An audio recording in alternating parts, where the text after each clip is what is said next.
Hello everyone, my name is Shaibu Suleiman and I'm going to be talking about consensus mechanism. Because the blockchain is a decentralized system, meaning that data is not stored on a centralized server, it's stored across multiple nodes, and each of these nodes store copies of the data on the blockchain. It brings another issue, and the issue is how are these data stored across this node synchronized to store the same copy of data and agree on that same state.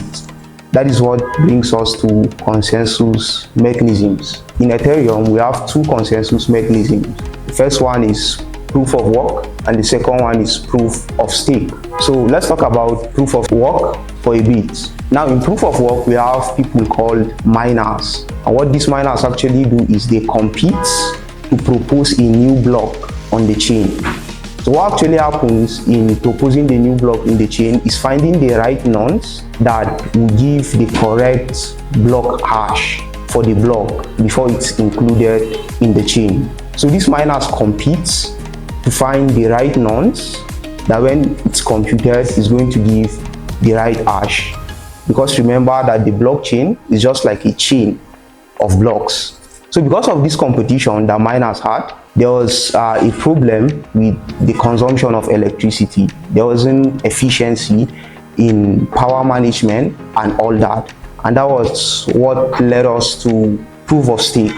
So presently, Ethereum makes use of proof of stake. To go back a little bit, these consensus mechanisms are also called Sybil resistance mechanisms. And why are they called Sybil resistance mechanisms? Because they provide a layer of security on the blockchain. Now there's an attack called 51% attack, and this 51% attack happens when you have control of 51%, especially in proof of work, when you have control of 51% of the computing resources on the blockchain before you can actually harness the 51% attack. This consensus mechanism helps to protect the blockchain from these kinds of attacks. So you can imagine having 51% computing resources on the blockchain, because mind you, computing resources for just one node on the blockchain is not like the normal computers we actually use. So moving forward to proof of stake.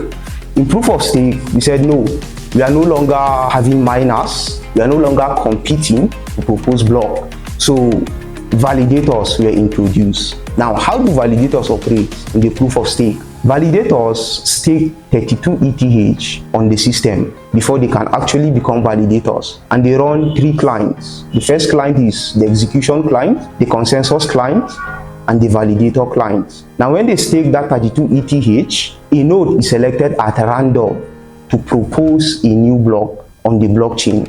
Every node is expected to act honestly, because any malicious behavior and all that is going to be leading to a slash in the staking of each node.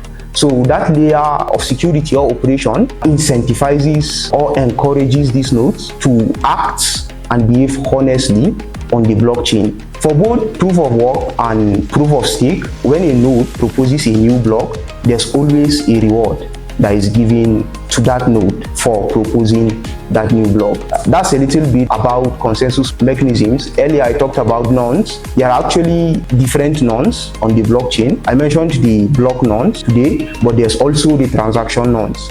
In my next video, I'm going to be talking about the transaction nonce and how it works on the blockchain. Thank you. Smash that like button and subscribe to this YouTube channel. See you next time.